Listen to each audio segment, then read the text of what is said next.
Olá! O programa Iluminuras de hoje transita entre a história e a filosofia, propõe uma reflexão científica sobre a análise do texto literário enquadrado na categoria romance, a relação entre ciência e emoção, arte e a razão. Eu recebo duas pesquisadoras que escreveram um livro sobre esse assunto, Maria Veralice Barroso e Natália Coelho da Silva. Elas vão explicar como a arte literária pode ajudar na compreensão do presente e da vida humana. O ponto de partida é o livro Estudos Epistemológicos do Romance. O programa começa com a doutora em literatura pela Universidade de Brasília, Maria Veralice Barroso. Obrigada pela sua participação em primeiro lugar. Maria Veralice é uma das organizadoras do livro Estudos Epistemológicos do Romance. O que vocês propõem nessa obra? Na verdade, essa obra ela é decorrente de um trabalho de pesquisa, de um longo trabalho de pesquisa em literatura, que é empreendido pelo grupo de pesquisa Epistemologia do Romance, vinculado à CAPES, ao CNPq e ao programa de pós-literatura da Universidade de Brasília. Esse livro, na verdade, ele é uma espécie de um coroamento de um trabalho que já vem sendo estudado e discutido desde 2003, quando a teoria da epistemologia do romance foi apresentada pelo professor Wilton Barroso, que é o coordenador do grupo, que é o idealizador, né, dessa teoria, que a gente chama hoje de uma teoria complexa, que envolve a questão da literatura, da filosofia e da história, né? Vários elementos, é uma teoria interdisciplinar que hoje, inclusive, transita pelo programa de pós-graduação em metafísica também da UNB. Ele é, na realidade, uma forma que nós encontramos de reunir esses trabalhos e de criar apresentar uma identidade do grupo para o público. Maria Veralice, a epistemologia do romance, né? Vocês propõem uma inovação, é uma teoria que ela rompe com paradigmas já formados até então. A teoria da epistemologia do romance, que a gente chama de uma teoria complexa, ela se baseia em vários elementos. Um deles é porque nós não temos nenhum problema em assumir que o romance é um lugar de conhecimento do humano. Então, nós trabalhamos com a perspectiva de conhecer. O texto literário, para nós, ele é um espaço de conhecimento do humano. Nós fundamentamos toda a nossa discussão, nós trabalhamos com diversas outras teorias, mas o nosso espaço de atuação, o nosso objeto, o nosso olhar é o romance literário, né? E outras artes. Hoje a gente trabalha também com outras artes, mas inicialmente foi esse trabalho, ele contempla isso, foi especificamente o romance literário, né? E nós, então, quando nós trabalhamos com o romance literário de uma perspectiva do conhecimento, por isso aí a questão epistemológica, nós trabalhamos com algumas áreas, né? Áreas que pressupõem razão e sensação. Então, a gente trabalha com esses dois elementos e nós não temos, inclusive, problemas em assumir, por exemplo, que o texto literário, o romance literário, a criação literária, ela parte de um trabalho que exige tanto, a própria palavra já diz, né, o trabalho que exige escolhas, essas escolhas, elas são operadas por um processo de racionalidade que também exige uma intuição. Então, nós trabalhamos ao mesmo tempo com o aspecto que é da sensação, que é da subjetividade, mas nós trabalhamos também com o elemento que é da racionalidade. A gente costuma brincar, inclusive, no âmbito do grupo, né, que o romance, nós trabalhamos com romances que são romances de inspiração e de transpiração também, ou seja, de trabalho, de pensamento, né, de reflexão. Então, e nós trabalhamos também, daí por isso a gente vai trabalhar com alguns autores que eles têm uma noção de obra, né, ou seja, existe um conjunto de obras é um conjunto de textos que formam um conjunto de obras, como o caso do autor que, de certa forma, orienta e que está bem presente nesse texto, que é o autor Milan Kundera, né? Ele tem uma obra, ele pensa sobre o romance e a própria obra é um espaço de reflexão sobre o romance, sobre a constituição do romance, sobre a história do romance. E quando eu falo história do romance, eu falo, quando nós trabalhamos com a perspectiva do romance, nós estamos falando de um tipo de romance específico que é o romance moderno, né? Não, principalmente a partir de Cervantes. O Herman Broh é, de certa forma, o autor que vai, de onde o Milan Kundera vai puxar toda a discussão dele, né? Que é o fio condutor dessa discussão. E aí, posteriormente, a gente traz o Milan Kundera, que é o autor que vai, a partir de Broh, ele vai construir toda uma discussão sobre a arte do romance e também criar textos romanescos. Ele tem uma obra composta hoje com 10 títulos, né? Romanescos, né? Tem poemas também, enfim, mas o que a gente trabalha é com os textos romanescos de Milan Kundera. E aí em seguida a gente tem o Carlos Fuentes, que é um mexicano, que também chega até nós por conta do Kundera, né? E depois a gente tem aí a gente vai ter a Eliane Brum, o Glauco Matoso, que são autores brasileiros, autores que, de certa forma, a Eliane Brum hoje mais conhecida, mas você tem o Glauco Matoso, por exemplo, que é um autor com uma produção extensa, imensa, e que, no entanto, pouquíssimo conhecido pela academia. Agora, o trabalho de vocês é audacioso também, né? Enfrentou barreiras? Olha, ele é audacioso em vários aspectos, né? Ele é audacioso, primeiro porque ele traz uma teoria que é nova, é algo que é bastante inovador e difícil, né? A primeira barreira que nós encontramos foi que parece algo já superado, né? Que não chega a ser um problema, porque isso já é bastante comum e já é uma discussão que eu acredito que já superada, mas mesmo assim ela é complicada mesmo no espaço acadêmico. Então, quando nós trouxemos e que nós assumimos o romance como algo que é criado a partir de intencionalidades do autor, isso, de certa forma, trouxe algum incômodo, né, dentro principalmente do departamento de literatura, junto aos alunos. Nós trabalhamos nos programas de pós-graduação, nós trabalhamos com disciplinas e não poucas vezes nós tivemos que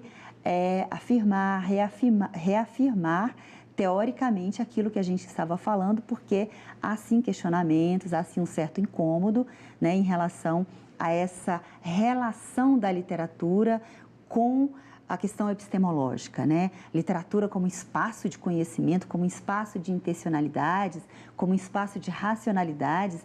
Então, trabalhar com esses elementos, por mais que isso já tenha sido discutido, se você pega, por exemplo, Hegel, que lá no século XIX, né, desse aspecto da racionalidade, ele trabalha com a obra de arte como um produto da atividade humana, portanto, de trabalho e de racionalidades, né, lá na estética, você ainda hoje, você enfrenta essa discussão, você enfrenta ainda problemas quanto a essa aproximação da literatura com a questão da racionalidade.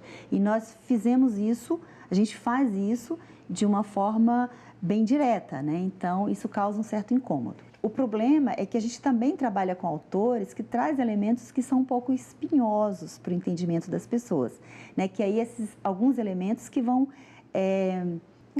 incomodar no sentido moral, no sentido de juízos já pré-estabelecidos, né? Quais temas? A gente traz, por exemplo, a questão do erotismo, a gente lida muito com a questão do erotismo, do fétido, do feio, dos excrementos. Então, a gente lida muito com esses elementos como componentes do literário.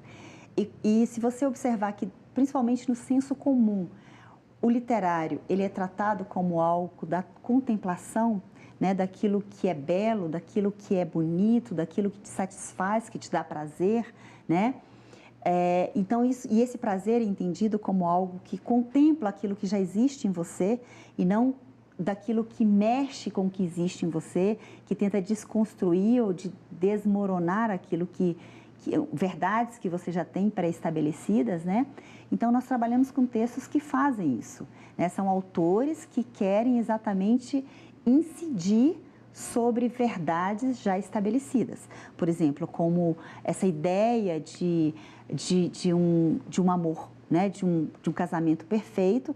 Por exemplo, o Milan Kundera, ele vai trabalhar sempre com os triângulos amorosos, né? Ele nunca vai trabalhar com essa ideia de um casamento, dessa harmonia perfeita.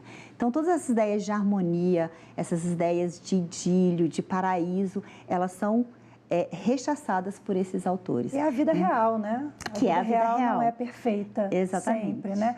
Veralice, quais são os aspectos do romance que vocês apresentam aqui em estudos epistemológicos do romance? Então, nós trabalhamos com vários aspectos do romance. Nós trabalhamos o que a gente chama de elemento fundador do romance, né? Ou seja, quando você tem tem autores, e esses autores, na grande maioria, eles têm uma ideia de obras, eles têm mais de um romance, eles têm um conjunto, né? Uma obra que a gente entende como um conjunto.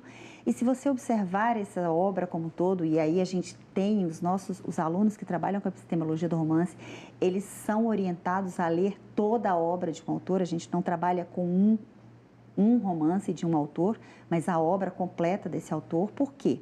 Porque nós entendemos que há um elemento fundador dessa obra, que esse elemento é o elemento que se repete em todas as obras, né? Quando eu pego, por exemplo, o Milan Kundera, eu vou pegar um tema, que é o tema do idílio, que ele vai perpassar toda a obra do Milan Kundera. Assim como se você pega, por exemplo, os romances de Carlos Fuentes, você tem um elemento que vai se repetir em todos os romances do Carlos Fuentes, que é a questão do tempo. Então, o que a gente chama, esses elementos, são o que a gente chama de elementos invariáveis no processo de criação desse autor. E esses elementos, eles são invariáveis, por quê? Porque existe uma intenção do autor. Ele tem um projeto, que a gente chama de um projeto estético, né? E ele quer contemplar esse projeto estético. Então, esse projeto estético, ele quer levar a algum tipo de conhecimento. Esse tipo de conhecimento é um conhecimento sobre a existência, sobre o humano. Então, o que nós buscamos é, de certa forma, desmontar a obra literária. Não quer dizer que nós vamos chegar a uma verdade sobre essa obra literária, porque outro autor pode, outro pesquisador pode apresentar outro elemento fundador e pode buscar um outro tipo de conhecimento dentro dessa mesma obra. Maria Veralice Barroso, doutora em literatura pela Universidade de Brasília, muito obrigada mais uma vez. Eu que agradeço ao programa. A gente tem pouca oportunidade de falar do trabalho e falar da literatura, desse olhar novo sobre a literatura, que nos é muito caro. Daqui a pouco a gente volta a falar sobre a epistemologia do romance com Natália Coelho. O programa Iluminuras volta já.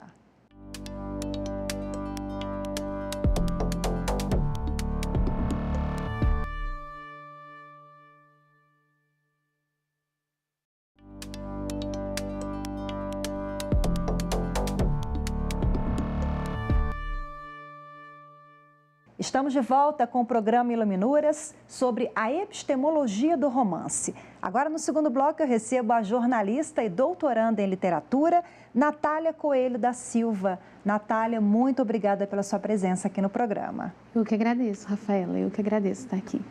Natália é uma das autoras, tem um artigo aqui em Estudos Epistemológicos do Romance. Já conversamos no primeiro bloco com a Maria Veralice, que explicou um pouquinho sobre essa nova proposta metodológica, essa teoria. Você é jornalista, como é que você transitou nessa área literária e como foi o trabalho nessa obra? E eu estava com vontade de fazer uma pós-graduação, não em jornalismo, eu tinha pensado primeiro em fazer algo voltado para o jornalismo literário, também tentando estudar Eliane Brum, que é uma jornalista que escreve de uma maneira muito peculiar na grande imprensa, né? Ela já tem um viés literário, ela já tem essa pegada de escrever sobre aquilo que geralmente não vira manchete, né? Que são histórias comuns, histórias de pessoas normais. E aí eu decidi tentar me aventurar no programa de pós-graduação em literatura da UNB. Não fui para a FAC, fui para a literatura. Então eu fiz uma matéria especial com o professor Wilton Barroso, que é o meu orientador e o líder do grupo, chamado Estética Literária. E foi aí, a partir daí que eu comecei a formular o meu trabalho, que eu comecei a ter contato com esse universo da filosofia, que até então a minha graduação era em comunicação, não tinha nada a ver, né?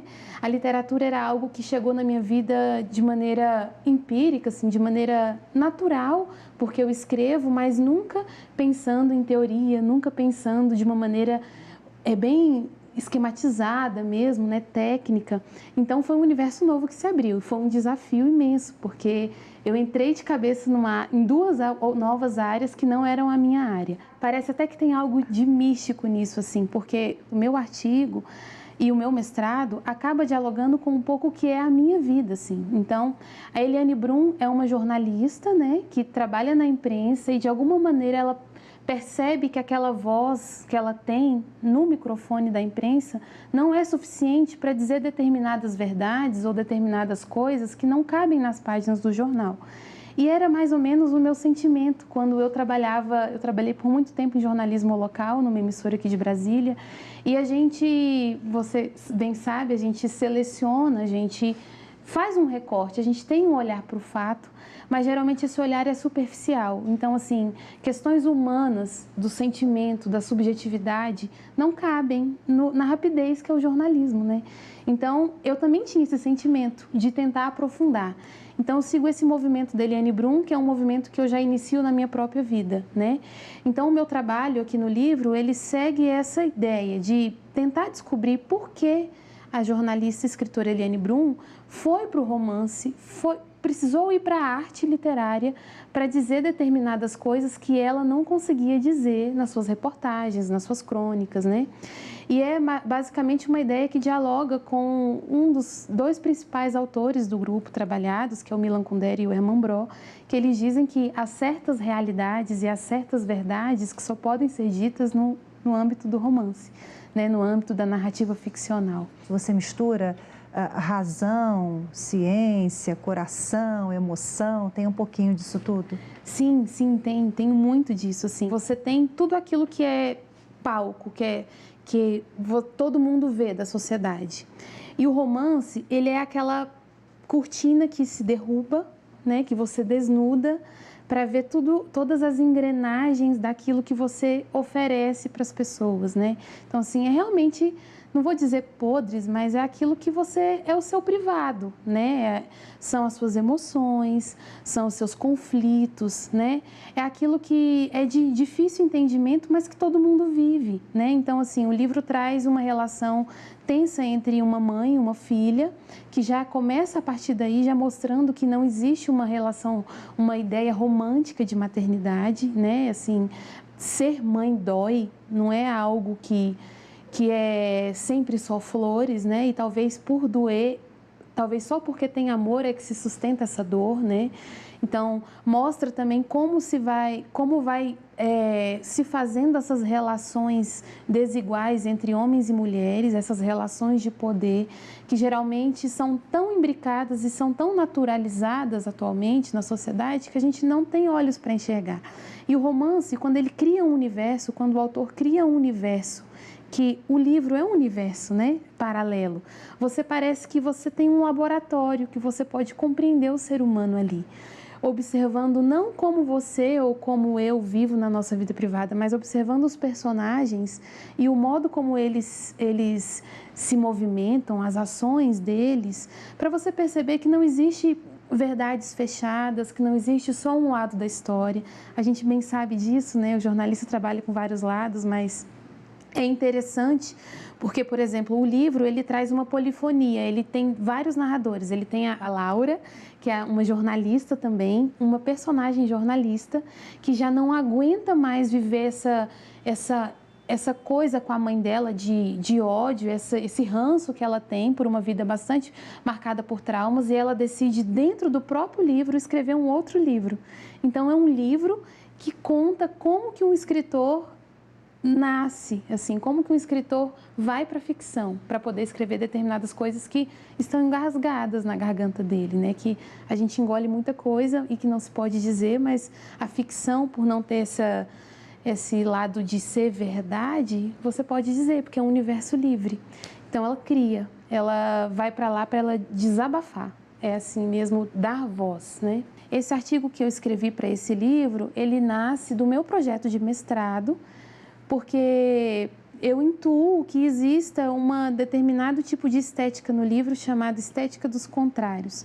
É como se a Eliane Brum percebesse esses contrários que existem na vida e usasse essa história de uma mãe e de uma filha, e de uma filha que, por conta de todo o processo traumático que ela tem com a mãe, precisa ir para uma ficção para poder escrever o que ela quer, para mostrar que o ser humano, o sujeito, ele tem esses contrários dentro de si, é um ser humano conflituoso, né? Então, eu vou analisando os narradores, eu vou analisando a utilização de verbos no livro, eu vou analisando essa construção de criar uma ficção dentro da ficção, tudo para mostrar que essa ideia de contrários seria o que fundamenta o romance Uma Duas e que, de alguma maneira, pode mostrar, né, como é o ser humano, assim, como que o ser humano vive, né, que é uma pessoa plural.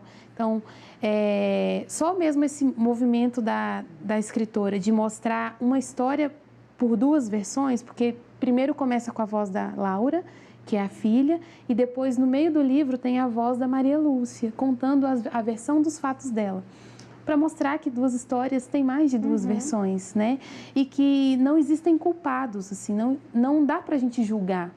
E esse é um movimento muito legal de estudar literatura, porque você aprende a respeitar todas as escolhas do outro, você aprende a ter alteridade, porque você percebe que quando, por exemplo, uma pessoa está vivendo, ela não tem um parâmetro para dizer o que é certo ou o que é errado, no sentido de que aquilo que ela viveu foi o que deu para viver, assim, né? Foram as escolhas que ela conseguiu fazer no momento, pelo entendimento que ela tinha no momento. Então, por que julgar, né? Então, assim, a Laura começa com muito ódio da mãe, contando que ela abandonou o pai, que ela sempre foi uma relação muito difícil. Mas quando você vai perceber como foi a história da Maria Lúcia, você percebe por que ela agiu assim com a filha. Não foi de maldade, não foi porque ela era mal, mas foi porque ela cresceu num ambiente também hostil, sabe? Assim, então, tudo isso eu tento trazer no artigo e na minha dissertação que eu escrevi depois. O que você descobriu a partir do estudo epistemológico do romance? Eu acho que estudar literatura, a partir dessa ideia da epistemologia do romance, faz você se mover de uma maneira mais cautelosa no mundo, assim, no sentido de ter mais respeito com as histórias das pessoas, parar de ser uma pessoa que julga, parar de perceber que, por exemplo, quando uma pessoa te diz "Oi, tudo bem?" e você responde "tudo bem", esse "tudo bem" às vezes está carregado de muitas coisas que não é de fato um tudo bem, né? Então, assim, e por isso você respeita. Então, você começa a perceber a sua própria natureza humana para respeitar o outro, assim. Esse eu acho que talvez seja a maior lição de estudar literatura para mim, o mais importante mesmo, assim, de significar, de nos tornar uma pessoa melhor, sabe? No sentido das relações, de você entender que o mundo é uma coisa complexa, não é uma coisa simplista, né? E eu acho que talvez essa foi a maior sensação, mas também foi um grande desafio, porque eu me deparei com leituras muito pesadas, assim. Mas a epistemologia do romance, como eu disse, então, assim, ela, ao te dar mecanismos para você observar um mundo, que é o mundo da narrativa, você acaba observando o seu próprio mundo, e isso é muito legal, assim, para você perceber. Vocês não fazem um estudo sobre o romance, é algo mais complexo. É, mais complexo. Maior, o romance, né, é o objeto de trabalho, assim, né? É o nosso corpus, que a gente chama. Mas a gente acaba